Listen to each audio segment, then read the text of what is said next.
I am. Oh.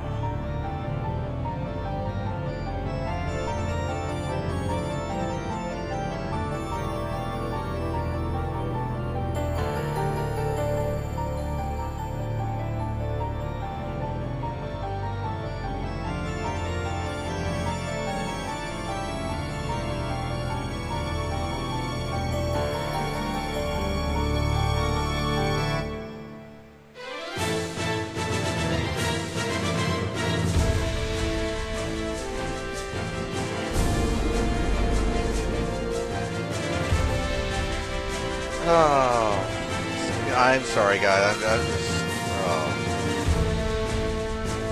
It's not as if it's a horrible game. It's a good game. It has really high production values. It has really good, you know, sort of like the brothers and sister Redfield versus the Ashford twins. It's got sort of. It's a good story.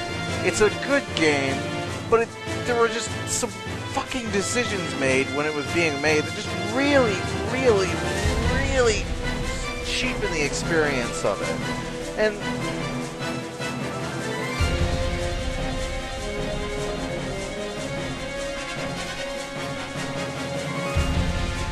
you know, all of it, you know, the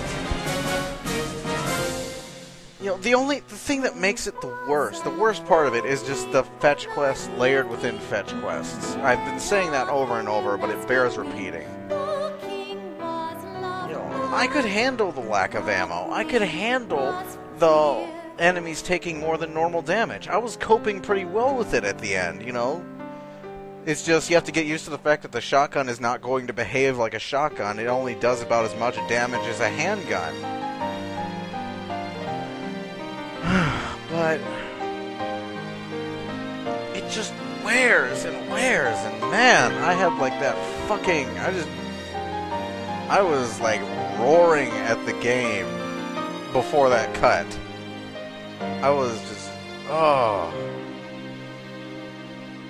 But there you go, Resident Evil Code Veronica X. Beaten semi-legitly. It's debatable. You can debate, you know, whether or not me using the game chart to get my grenade launcher back and getting it down and standing there shooting grenades into the wall, getting it down to the exact number of grenades I had on hand before I gave it to Claire, or when Claire had it. You guys can debate whether or not that's legit. I just say that, you know, that's acceptable because of the game just forcing you to lose weapons right before the final boss fight. Like, right before the final boss. And not telling you that you're not going to get those weapons back. Like, you know, when Claire, like, left, I knew I was eventually going to, you know, get those weapons back. I knew. And I figured that I was going to meet up with Claire a little bit later and get my weapons back again. Not so. It's just so... There's so many little bastard things that the game, like, puts the player through. Really...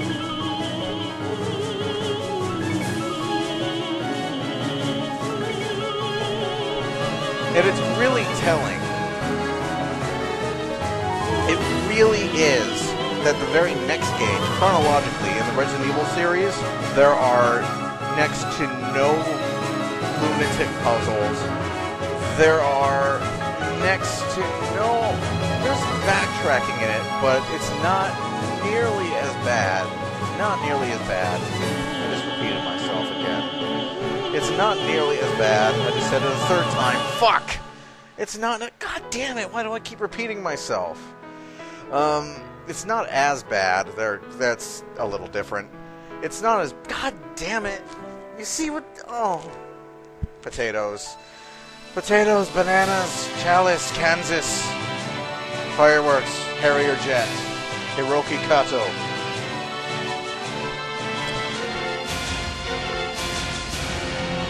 You guys get what I'm trying to... I'm like, I'm brain farting at this point. My brain is like shutting down.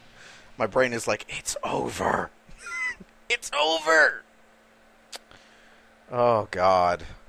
Oh, dear. Oh, God. Oh, dear. Oh, here comes my rating. Let's watch this shit. Here comes my rating. That's a little incestuous, but okay. Man, what is the fucking deal in this game with incestuous twins? What is the deal? I mean, okay, Alfred watches his sister become a popsicle. He then starts cross-dressing and pretending that he's a woman. Okay, the first thing that his sister does after coming out of being a popsicle and watching her brother die is start growing tentacle penises everywhere and giant plant wings. I mean, what? And then there's that whole thing with Claire, don't leave me again ever. What the fuck? What? What? What is it? What is it with this fucking game and the fucked up siblings? I mean, it's kind of like the... Like I said, you know, it's kind of like the contrast between Chris and Claire Redfield and Alfred and Alexia Ashford is sort of like, that's the center of the story. And it's a good story. It is. You know, don't get me wrong. You know, a brother and sister against another brother and sister. It's a good story. And Code Veronica X, not the original Code Veronica. I believe they added a whole lot of Wesker scenes for Code Veronica X. But the original Code Veronica didn't really have Wesker, or at least not nearly as much. So Wesker really didn't have very much significance in the original story on the Dreamcast as he had in the Code Veronica X version on the PS2. And the Gamecube, I believe. The Gamecube is either the original Code Veronica or Code Veronica X. You know, someone let me know. But, oh God. Oh dear. You know, it's fun, but at the same time, it's, you know, you love it, but you hate it.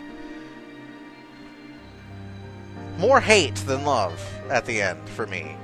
It's just, you know, I liked Resident Evil 3 because most of its fetch quests were just downright straightforward and they made sense. They all made sense. All of them. Well, a couple of them. The fetch quests made sense for the most part. Resident Evil 3 had some bastard puzzles in it, though. The water puzzle, I think, pretty much everybody knows about. Even if you haven't played Resident Evil 3, you've probably heard of it.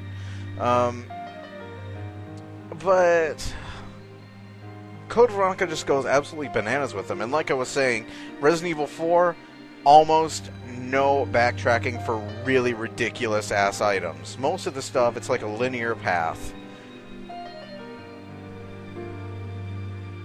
You know, or, you know, you get to a door and then you end up taking this huge path around the door to find, you know, the items you need to unlock the door and proceed to the next area. You know, there's really not a horrific amount of backtracking, and it's the same in Resident Evil 5. There's not that much backtracking in Resident Evil 5 either. There are a couple of weird puzzles in Resident Evil 5 that feel a little bit out of place, you know, especially in the temple with the focused light. You guys who played Resident Evil 5 know what I mean. You guys watching my playthrough of it will see. And my headphones are beeping for some reason. Anyways. There are a couple weird things, puzzles, sort of, in Resident Evil 5, but again, just like Resident Evil 4, you know, no item fetching or backtracking, at least not that much. There's one in the marshlands, there's another, but most of the time they're in your path anyways that you're going to be going, so it isn't that bad. And in Resident Evil 3, which is the game... which is even more telling, Resident Evil 3, because I believe Resident Evil 3 was developed after Code Veronica. Yeah, Code Veronica came out on the Dreamcast way before Resident Evil 3 was released on the PlayStation. And, like I said, Resident Evil 3, barely any fetch quests. Some backtracking, but, you know, usually for stuff that makes sense most of the time. And the weapons a shotgun will blow away things like a shotgun would blow away things.